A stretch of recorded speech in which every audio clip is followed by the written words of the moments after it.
हमने जो भी क्वेश्चन डिस्कस किया था सेगमेंट ट्री का कि हमें एक एरे गिवन होगा और हमें क्वेरीज गिवन होंगी कि या तो एक पर्टिकुलर इंडेक्स पे जाके अपडेट कर दो या फिर जो गिवन रेंज हमें गिवन है उस रेंज में सम ऑफ एलिमेंट्स बता दो लेफ्ट से राइट तक। तो हम उसका कोड डिस्कस कर रहे हैं अभी।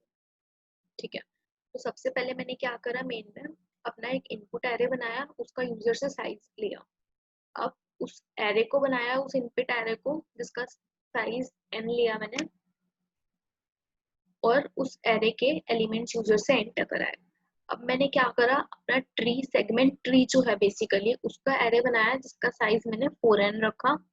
और सबसे पहले बिल्ड ट्री फंक्शन कॉल कर दिया।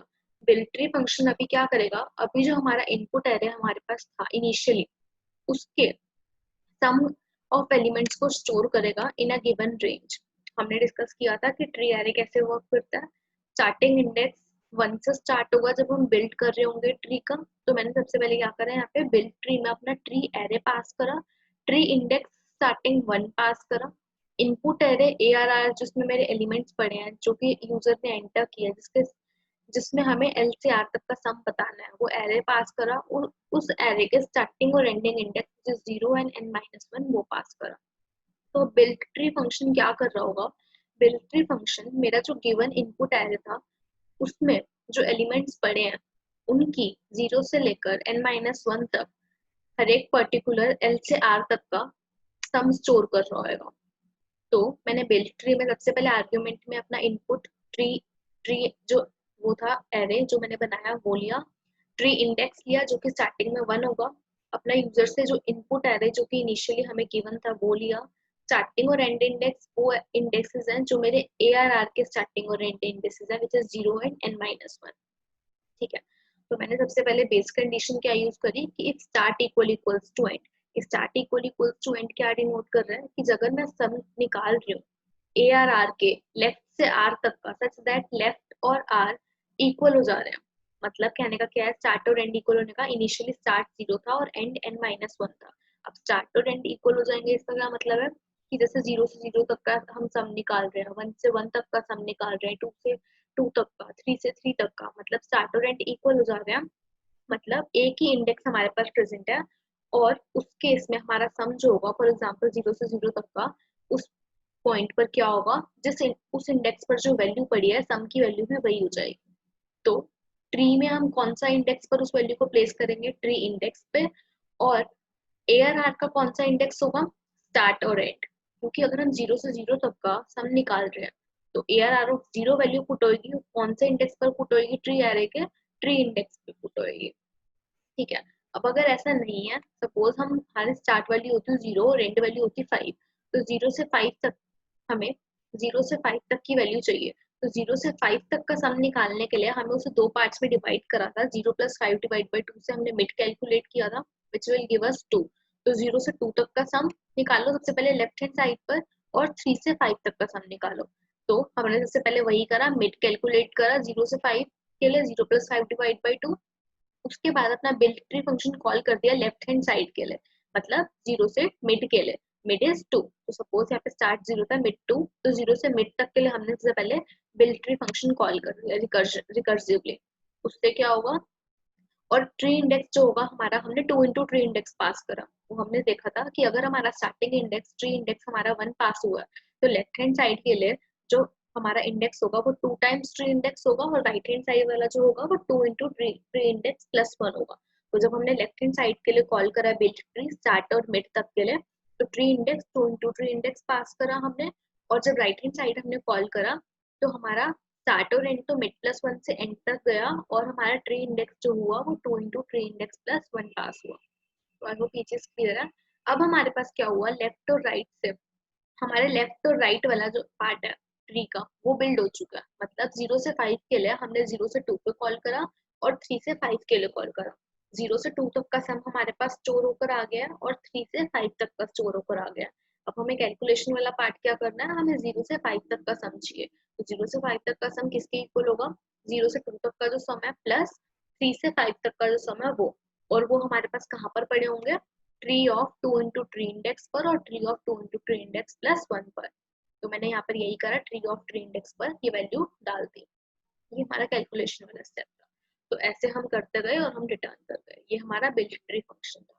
तो हमने बिल्ट ट्री फंक्शन में क्या करा, अगर हमें 0 से 5 तक का सम चाहिए तो हमने सबसे पहले लेफ्ट हैंड साइड 0 से 2 तक का कैलकुलेट करा, राइट हैंड साइड पर 3 से 5 तक का सम कैलकुलेट किया, और दोनों का कैलकुलेट करने के बाद 0 से 5 तक के लिए उन दोनों को ऐड कर दिया। यहाँ पर जो इम्पोर्टेंट चीज थी वो ये थी कि हमारा ट्री इंडेक्स 1 बेस्ड है, 1 से स्टार्ट हो रही है। तो जब हमने लेफ्ट हैंड साइड के लिए कॉल करा तो हमारा ट्री इंडेक्स जो पास हुआ वो 2 टाइम्स ट्री इंडेक्स पास हुआ, और राइट हैंड साइड से पास हुआ तो 2 टाइम्स ट्री इंडेक्स प्लस 1 पास हुआ। ठीक है। और उसके बाद लेफ्ट और राइट की जब हमने बिल्ट ट्री फंक्शन कॉल कर दिया तो हम फाइनली अपने 0 से 5 तक के लिए अगर निकाल रहे हैं तो लेफ्ट हैंड साइड और राइट हैंड साइड 0 to 2 और 3 to 5 जो वैल्यूज आई हैं उनको ऐड करके हमें ट्री ऑफ ट्री इंडेक्स पर प्लेस कर दिया। ठीक है। तो आई होप लॉजिक क्लियर था बिल्ट ट्री का। अब हमने क्या करा, उसके बाद मेन फंक्शन में हम वापस चलते हैं। यहाँ पर हमने बिल्ट ट्री फंक्शन कॉल किया था। ठीक है। अब हमने क्या करा, यूजर से कहा कि अपनी नंबर ऑफ क्वेरीज बता दो कि तुम्हारी क्वेरीज कितनी है। तो क्यू में मेरी नंबर ऑफ क्वेरीज स्टोर करा ली मैंने। अब मैंने क्या करा, उसके बाद क्योंकि क्वेरीज हमारे पास दो तरह की है, कौन कौन सी, एक अपडेट क्वेरी है या फिर एक और दूसरी क्वेरी ये है कि सम बता दो इन अ गिवन रेंज। तो कौन सी क्वेरी है वो पता लगाने के लिए मैंने कैरेक्टर वेरिएबल बनाया। कैरेक्टर वेरिएबल ये डिनोट करेगा कि क्वेरी किस टाइप की है, अपडेट की है तो यू एंटर करेगा वो, वरना अगर कुछ भी लेटर यू के अलावा एंटर वो करता है तो हम कहेंगे कि दूसरी वाली क्वेरी के लिए है वो। ठीक है। उसके अलावा मैंने कुछ और वेरिएबल्स बनाए हैं, लेफ्ट राइट इंडेक्स वैल। ये किस लिए बनाए हैं, अगर हमारी क्वेरी इस टाइप की होती है कि हमें सम फाइंड आउट करना है इन अ गिवन रेंज, तो उसके लिए मैंने लेफ्ट और राइट व्हाइल लूप से बाहर बना दिया, बार बार ही नहीं बनाया। और इंडेक्स और वैल ये क्या डिनोट कर रहे हैं कि अगर मेरी अपडेट वाली क्वेरी आती है तो कौन सा इंडेक्स पर किस वैल्यू से हमें अपडेट करना है। ठीक है। तो अब मैंने क्या करा, हमारे को क्वेरीज मिल चुकी थी यूजर से, नंबर ऑफ क्वेरीज। तो मैंने उसके बाद क्या करा, एक व्हाइल लूप रन करा यहाँ पर।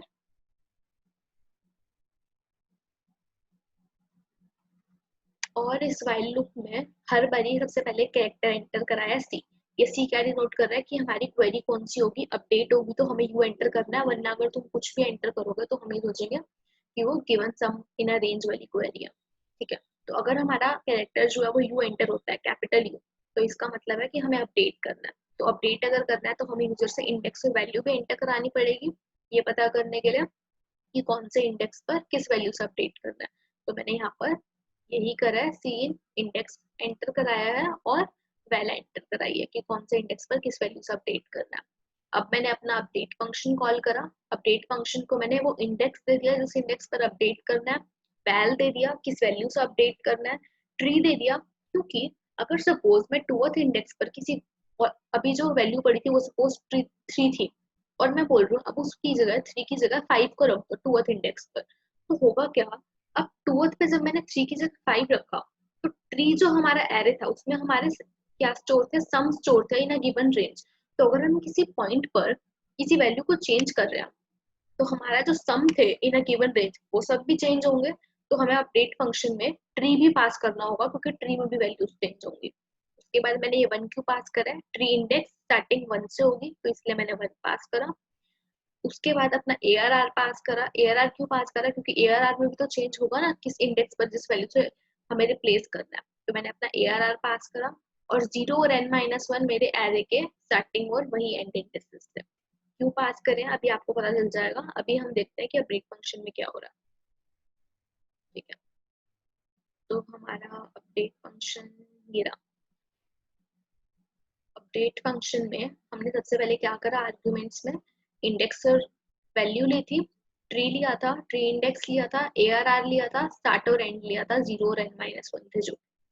तो मैंने इस अपडेट फंक्शन में बेसिक बेस कंडीशन क्या लगाई है आपने कि start equal equals to and.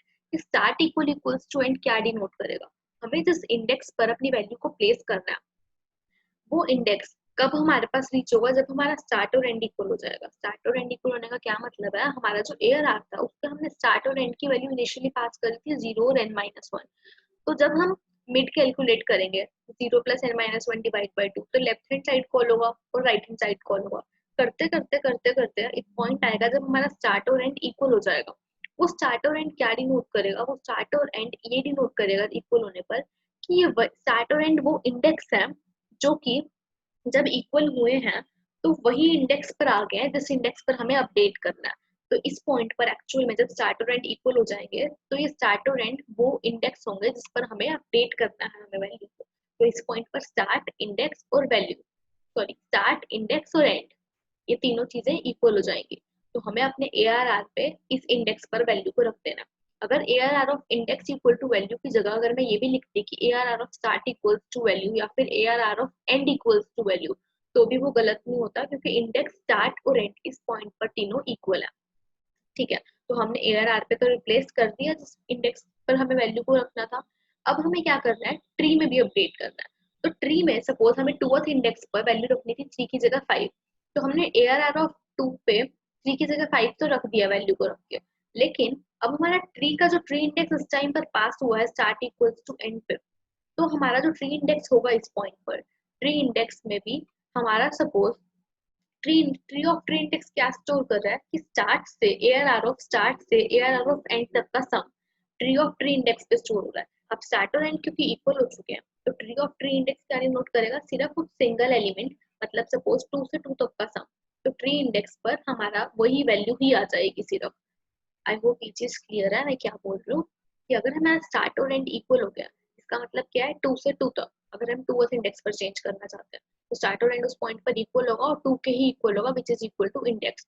अब हमारा ARR ऑफ इंडेक्स पर तो हमने वैल्यू रख दी, ट्री के कौन से इंडेक्स पर रखना है वो हमें ट्री इंडेक्स से पता चलेगा, और वैल्यू क्या रखनी है, वो वही वैल्यू रखनी है जिससे हमने अपडेट करा है।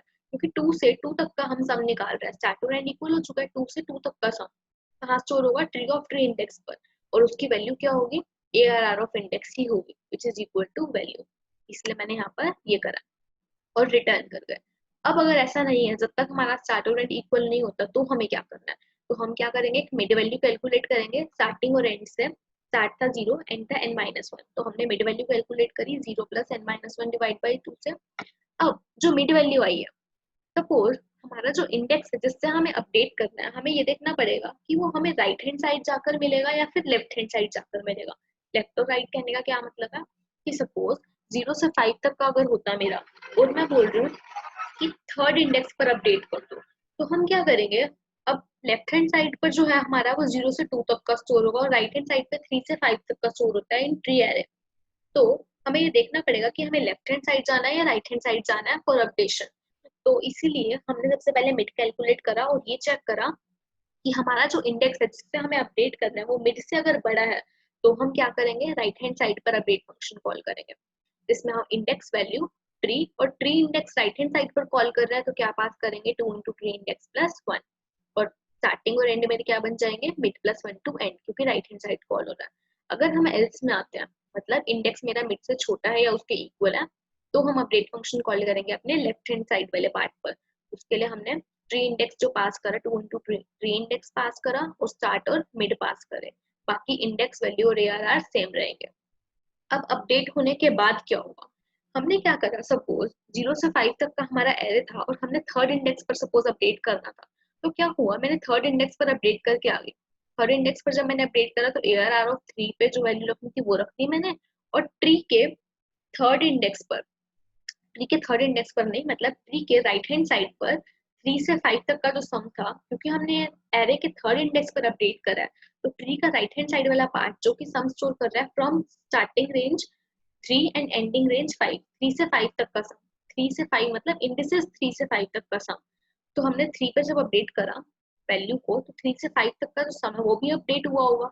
अब 3 से 5 तक का सम अपडेट हो गया, और 0 से 2 तक का सम हमारा लेफ्ट हैंड साइड वाले पार्ट पे स्टोर है रूट के, तो उसमें तो कोई चेंज आएगा नहीं। लेकिन जो रूट नोड थी हमारी 0 से 5 तक का सम स्टोर था जिसमें, अगर हम ARR ऑफ 3 को अपडेट कर रहे हैं तो ट्री में 3 से 5 तक की जो रेंज जिस नोड पर स्टोर थी सम, वो अपडेट हुई अगर, तो उसके बाद क्या होगा, जो हमारी ट्री की रूट नोड थी जिसमें 0 से 5 रेंज तक का सम स्टोर है, 3 से 5 तक का चेंज करने पर 0 से 5 तक का भी हमें अब चेंज करना है। और वो कैसे चेंज होगा, तो हमें एट द एंड ये स्टेप करना पड़ेगा उसके लिए, ट्री ऑफ ट्री इंडेक्स पर tree of 2 into tree index plus tree of 2 into tree index plus 1। अगर लेफ्ट हैंड साइड अपडेट हुआ होगा तो भी चेंज हो जाएगा, राइट हैंड साइड चेंज हुआ होगा तो भी ट्री इंडेक्स पर चेंज हो जाएगा। तो आई होप ये चीज क्लियर है। अपडेट फंक्शन में हमने क्या करा, जो इंडेक्स पे अपडेट करना था और जो वैल्यू हमें चाहिए थी हमने आर्ग्यूमेंट में वो ले लिया, ट्री इंडेक्स ले लिया और स्टार्टिंग और एंडिंग रेंज ले ली। Start equal equals to end base condition होगी, ये तब होगा जब हमारी इंडेक्स वैल्यू हमें हमारी स्टार्ट और एंड के इक्वल हो चुकी है और उस पॉइंट पर हमने एआरआर ऑफ इंडेक्स पर अपनी वैल्यू को रख दिया। ट्री के ट्री इंडेक्स पर भी हमने उस वैल्यू को रख दिया क्योंकि स्टार्ट और एंड इक्वल है। 3 से 3 तक का इंडेक्स का सम वो वैल्यू भी होगी जो हमारे एआरआर में पड़ी है उस इंडेक्स पर। तो हमने वही करा और रिटर्न कर गए। अगर हमारी जब तक ये बेस कंडीशन रीच नहीं होती तो हम तब तक रिकर्जन करते रहेंगे। रिकर्जन कैसे करेंगे? मिड वैल्यू कैलकुलेट करेंगे जिस इंडेक्स पर हमें अपडेट करना है। अगर वो मिड वैल्यू से बड़ा है तो हम अपने राइट हैंड साइड पे जाकर अपडेट करना कॉल करना है, और अगर ऐसा नहीं है तो एल्स में आएंगे हम लोग और अपने लेफ्ट हैंड साइड वाले पार्ट पे जाके अपडेट फंक्शन कॉल करेंगे। फिर लेफ्ट और राइट का काम होने के बाद जहां पर भी अपडेट होना होगा हो चुका होगा और रूट जो हमारी नोड होगी उस पर अब हमें अपडेट करते हैं। अपडेट करने के बाद रिटर्न कर जाएंगे। तो ये हमारा अपडेट फंक्शन का लॉजिक था। अब हम क्या करेंगे आगे देखते हैं। तो मेन में हमने यही करा, हमने ये वाली क्वेरी डिस्कस करी थी अभी कि अगर हमारा कैरेक्टर हमें यू मिलता है तो हमें अपडेट फंक्शन कॉल करा। तो इस केस में हमें कुछ प्रिंट करने की जरूरत नहीं है, सिर्फ अपडेशन करना था तो उस पर हमने अपडेट फंक्शन के थ्रू कर दिया। ठीक है। अब अगर ऐसा नहीं होता, हमें कैरेक्टर यू नहीं मिलता, इसका क्या मतलब है? हमारी जो क्वेरी हमें मिली है वो ये वाली होगी, sum in a given range find out करो फ्रॉम लेफ्ट टू राइट। तो उस केस में हम सबसे पहले क्या करेंगे, यूजर से वो रेंज एंटर करवाएंगे जिस रेंज में तुम्हें सम चाहिए लेफ्ट से राइट तक का। तो मैंने लेफ्ट और राइट एंटर कराया और उसके बाद मैंने बस क्या करा, अपना क्वेरी फंक्शन कॉल करा जिसको मैंने वो रेंज दे दी लेफ्ट और राइट जिसमें जिस रेंज में हमें सम चाहिए। अपना ट्री एरे पास करा क्योंकि ट्री एरे से ही वो सम निकलेगा। ट्री इंडेक्स स्टार्टिंग 1 क्योंकि 1 बेस्ड इंडेक्सिंग में हमने देखा था कि ट्री को हम 1 से फिल करना स्टार्ट कर रहे हैं, तो ट्री का स्टार्टिंग इंडेक्स 1 भेजा मैंने। और उसके बाद अपना स्टार्ट और एंड मतलब रेंज हमारी जो एक्चुअल है एरे की वो उसकी लिमिट्स क्या है 0 से n-1, क्योंकि ऐसा हो सकता है जिस रेंज में वो हमारे से सम मांग रहे हैं लेफ्ट और राइट और हमारी जो एक्चुअल एरे का साइज है वो है 0 से n-1 तक का। अब सपोज वो कहता है 0 से n-1 नहीं 0 से n तक का सम निकाल कर लेकर आओ, तो उस केस में हमें 0 से n-1 रेंज चाहिए होगी। तो बेसिकली अगर हमें जो रेंज जिस रेंज में हमें सम फाइंड आउट करना है, हमें वो पता करने के लिए हमें अपनी एरे की एक्चुअल रेंज भी पता होनी चाहिए, इसलिए हमने 0 और n-1 भी पास करा। तो एक बार क्वेरी फंक्शन देखते हैं। ये रहा क्वेरी फंक्शन का रिटर्न टाइप इंट होगा क्योंकि वो लेफ्ट से राइट तक की जो रेंज है उसका सम रिटर्न कर रहा है, तो इसलिए रिटर्न टाइप इंट होगा। ठीक है। तो मैंने आर्ग्यूमेंट्स में क्या लिया है, लेफ्ट और राइट, वो रेंज जिस रेंज में हमें सम चाहिए, अपना ट्री एरे जिसमें ये वैल्यू स्टोर्ड है, ट्री इंडेक्स, ट्री का स्टार्टिंग इंडेक्स क्या है, और हमारी एक्चुअल एरे के जो लिमिट्स है बाउंड्रीज है वो स्टार्ट और एंड मतलब 0 से n-1। तो अब मैंने बेस कंडीशन क्या लगाई, if start is greater than end और end is start end start is greater than end और हमें लेफ्ट से राइट तक का चाहिए था। तो अगर मेरा लेफ्ट जो है वो ग्रेटर देन एंड है, या फिर मेरा जो राइट है, सॉरी यहाँ पर एक चीज की गड़बड़ हो गई है, वो ये कि यहाँ पर ये आएगा if right is less than start. ठीक है। तो मैंने बेस कंडीशन क्या लगाई है कि if right is less than start और end is less than left, तो उस केस में क्या होगा, इसका मतलब है क्या, हमें जो रेंज चाहिए वो थी लेफ्ट और राइट और हमारी एरे की बाउंड्रीज क्या है स्टार्ट और एंड। अगर हमें जो रेंज चाहिए उसका लेफ्ट मोस्ट पार्ट है लेफ्ट वाला इंडेक्स और हमारा जो एक्चुअल बाउंड्री है वो है स्टार्ट और एंड। अब सपोज जिस रेंज में मुझे चाहिए उसका स्टार्टिंग पॉइंट ही हमारे एक्चुअल एरे का जो लास्ट इंडेक्स एंड है उससे बड़ा आ जाए। लेफ्ट ग्रेटर देन एंड का क्या मतलब है, जिस रेंज में हमें चाहिए उसका स्टार्टिंग पॉइंट है लेफ्ट, लेफ्ट ही अगर मेरा बड़ा आ जाए किससे, मेरे एरे का जो लास्ट इंडेक्स है एंड उससे, तो उस केस में मुझे 0 रिटर्न करना है, आउट ऑफ बाउंड हो जाएगा क्योंकि। या फिर ऐसा अगर हो जाता है राइट लेस देन स्टार्ट, मतलब हमारा जो एरे जिस जिस एरे की मैं बात कर रही हूँ हमारे को उसमें कौन सी रेंज के अंदर सम चाहिए, लेफ्ट से राइट तक। तो राइट जो है मेरा वो लास्ट इंडेक्स है जहां तक मुझे सम रेंज चाहिए। तो अगर मेरा राइट जो है मेरे एक्चुअल एरे के स्टार्टिंग इंडेक्स से भी पहले आ रहा है। इसका मतलब क्या है कि मेरी जो रेंज है वो आउट ऑफ बाउंड जा रही है, उस केस में भी मैं 0 रिटर्न करूंगी। तो ये मेरी बेस केस कंडीशन होगी। अगर ऐसा नहीं है तो हो सकता है कि कंप्लीटली लेफ्ट और राइट जो है मेरा, वो स्टार्ट और एंड के, मतलब स्टार्ट और एंड तक ही आ रही है लिमिट रेंज। तो अगर मेरा जो एरे के जो वो है बाउंड्री स्टार्ट और एंड, वो अगर मेरे लेफ्ट और राइट के अंदर आ रहे हैं, तो उस केस में मैं डायरेक्टली जो भी वैल्यू उस पॉइंट पर प्री इंडेक्स की है वो वैल्यू रिटर्न कर दूंगी। आई होप ये वाली बेस कंडीशन क्लियर है। इसमें हम क्या कह रहे हैं कि हमारी जिस रेंज में हमें सम चाहिए वो कंप्लीटली हमारी इनसाइड द आ रही है, जो इस पॉइंट पर हम हैं। हमारे करंट इंडेक्सेस सपोज स्टार्ट और एंड की वैल्यू होती 1 से लेकर 4 तक, और हमें सम चाहिए 0 से लेकर 5 तक। तो 0 से 5 तक के सम में 1 से 4 तक का तो पूरा आएगा ना, तो हम क्या करेंगे उस 1 से 4 को पूरा रिटर्न कर देंगे डायरेक्टली। अब अगर ऐसा भी नहीं होता तो हम क्या करेंगे, हम करेंगे मिड निकालो सबसे पहले start plus n divide by 2 से। और इसका मतलब क्या है कि हमारे को जिस रेंज में सम चाहिए ना, देखो हमारे पास एक एक चीज आती है कि अगर हमें जिस रेंज में सम चाहिए वो हो सकता है कि आधा पार्ट लेफ्ट साइड आ रहा हो और आधा पार्ट उसका राइट हैंड साइड आ रहा हो, तो उस केस में हमें दोनों साइड ट्री के कॉल करना पड़ेगा। तो ये वही केस है, इसलिए हमने यहाँ पे मिड निकाला। तो हमने बिट निकाला, लेफ्ट हैंड साइड भी कॉल करा और राइट हैंड साइड भी कॉल करा। तो जो पार्ट हमारा लेफ्ट हैंड साइड में आ रहा होगा आंसर 1 में हमारा वो आंसर होगा, और आंसर 2 में हमारा जो पार्ट रेंज का राइट हैंड साइड पे आ रहा है ये उसका सम कंटेन करेगा। तो एट द एंड आंसर 1 और आंसर 2 हमारा कंबाइंड सम रिटर्न करेगा जिस रेंज के लिए हमें चाहिए। तो एट द एंड मैंने क्या करा, यहाँ पर आंसर 1 प्लस आंसर 2 को रिटर्न कर दिया। ये हमारा लॉजिक था क्वेरी फंक्शन का। कुछ नहीं था, हमने बेस कंडीशन लगाई कि आउट ऑफ बाउंड्स के लिए सबसे पहले तो चेक कर दो। आउट ऑफ बाउंड्स के लिए मैंने लिखा लेफ्ट ग्रेटर देन एंड हो गया अगर, या फिर राइट लेस देन स्टार्ट अगर हो गया तो 0 रिटर्न करो। अगर मेरे स्टार्ट और एंड कंप्लीटली इनसाइड आ रहे हैं लेफ्ट और राइट के, तो इसका मतलब वो पूरा का पूरा हमें आंसर कंटेन कर रहा है लेफ्ट और राइट में, तो हम डायरेक्टली उस पॉइंट पे रिटर्न कर जाएंगे अपनी ट्री ऑफ ट्री इंडेक्स की वैल्यू। अगर ऐसा नहीं है, इसका मतलब है हमारे को जो रेंज में सम चाहिए वो आधा लेफ्ट साइड आ रहा है और आधा राइट साइड आ रहा है, तो हमें लेफ्ट और राइट दोनों साइड पे कॉल करेंगे। जो जिस रेंज का जो पार्ट लेफ्ट साइड पर आ रहा है उसका सम आंसर 1 में हमारे पास होगा, और राइट हैंड साइड वाला पार्ट जो रेंज में आ रहा है उसका सम आंसर 2 में होगा। तो हमें answer 1 plus answer 2 at the end return कर देगा। तो ये हमारा सम वाला इन अ गिवन रेंज वाले फंक्शन का लॉजिक था। तो आई होप क्लियर है।